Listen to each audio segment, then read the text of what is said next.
Hi, and welcome to Quiltmas Day.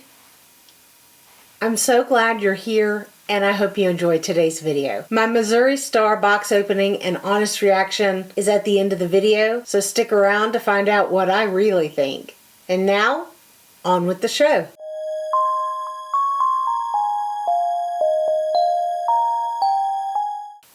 People often ask me, how do you get it all done? How do you do it all? I always answer glibly, I don't clean house. Everyone has a good laugh, but I'm serious. Y'all, I do not clean house, and I haven't for years. Now, we don't live in total filth. When the kids were little, 7 to 9-ish, I taught them to clean the bathroom and do the dishes and all those things, and we all shared the work. My motto was and is, you live here, you work here. These days, I pay for someone to clean once a week, and we keep it relatively picked up in between, but mostly, I just don't worry that much about it. You know, I learned a long time ago that there are more important things for me than a sparkling house. But I don't do it all. No one does. And now with chronic pain, I have to continually negotiate my energy and my stamina, so I do what means the most to me. So I quilt like it's my job. I have systems in place to help keep me on track. And that's what we'll talk about today. The nitty-gritty of how I keep up with projects breaks down to the fact that I love a list. I make many lists. I make lists of lists. I break it down and I break it down again into individual steps so that I can just work from the list and not even think about the bigger picture. If I work on the tiny steps, then the big picture always gets completed. It's like a jigsaw puzzle. I've always worked this way. My father was a civil engineer and a large-scale construction project manager my entire life. So I learned early to start at the end and work backwards to estimate time and break down steps. A great book that features this concept is The Motivation Myth. I'll pop a picture up. I also work fast. And I do that by keeping all of my design and decision-making processes separate from the execution of the project. If you're an improv quilter, this might not work as well for you, but you can make your creative constraint decisions ahead of execution. I'll go into more detail about this and walk you through my actual process in January with a quilt-along, and I'll give you details on that later this month. I begin here with my whiteboards. It's an overview of the projects that I am working on or want to do with a little bit of what's left to work on them noted. Then I make a rough list of the steps for that project on a notepad. Then I begin working. As I'm working, I keep track of what remains to be completed with my whiteboard code, and you can see the Q and B, that means it needs to be quilted and bound, or BQB means backing, quilted, and bound. It makes sense in my brain, and it's what works for me. You probably have your own code. Now, everything doesn't always make the list or the whiteboard. Not everything needs to, but for bigger projects or projects that I'm struggling with finishing because I'm bored or stuck, it's really helpful. It's also really good if I have an actual deadline. For the YouTube projects and scheduling and filming, I'm even more detailed because the deadlines are actual deadlines, and that is still a learning process. I have a daily planner that I keep just my calendar in with my appointments and actual deadlines, and I won't show you that because it's got my personal appointments in it, but it's got my monthly and weekly overview of goals and ideas. But mostly, it's this. I use a small legal pad, and it's pink or it's purple or it's blue, so it's cute. I make a list of the actually daily-ish to-do things, and then I can mark off as I complete the task. And as I do, I update the whiteboards, which is very satisfying because that means I've completed a whole thing, a whole item. Is it perfect? No. Is it for everyone? Not even a little.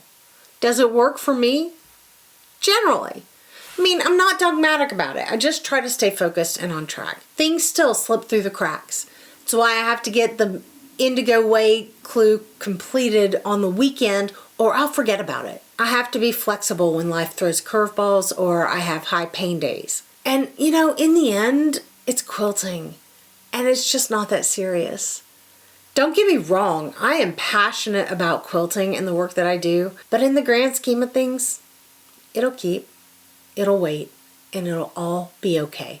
I had someone teasingly in the comments say, is that really all there is? Put it on the list and mark it off the list.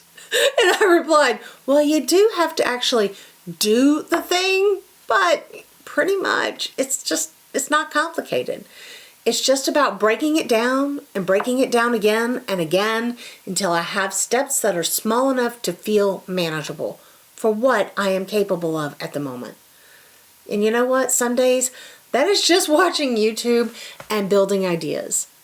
On the days I can do more, I do more.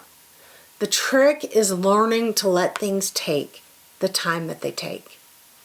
And that's an entirely different journey and one that I am still on. I'm going to say it again because it's really simple, but it's easy to get overwhelmed. Break it down again, break it down again until you have a step that isn't too big to take. Then take that step. Then take the next step and the next step. And don't worry about how long it takes you or how small your steps are. They all add up. That's it in a nutshell. I make a list. Well, I make lots of lists. I have this one, and then this one, and then this is today. And I just keep working. Now, mind you, I don't work outside the home. I don't have small children.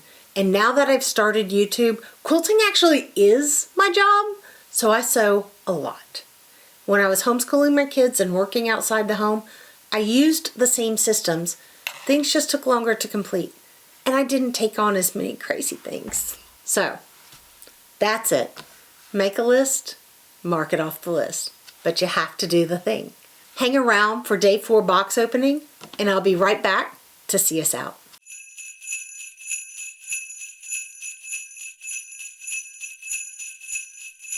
Day 4. Thank you. Advent box, day 4.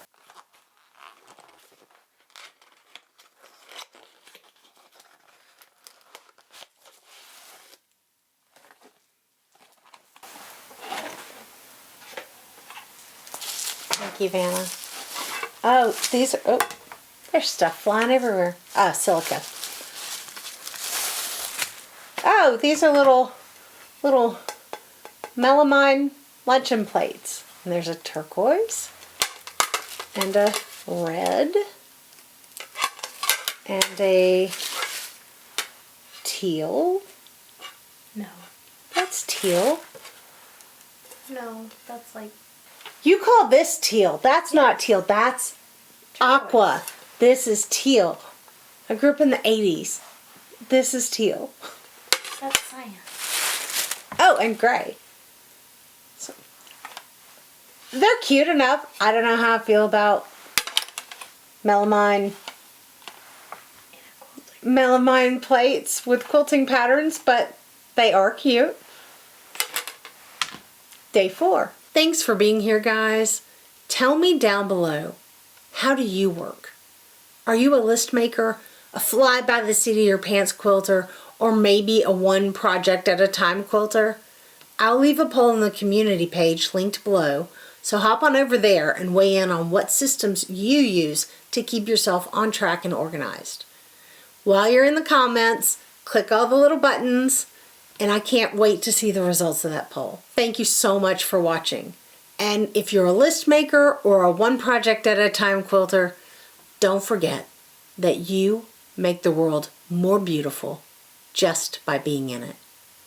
I'm Amy, and I'll see you next time.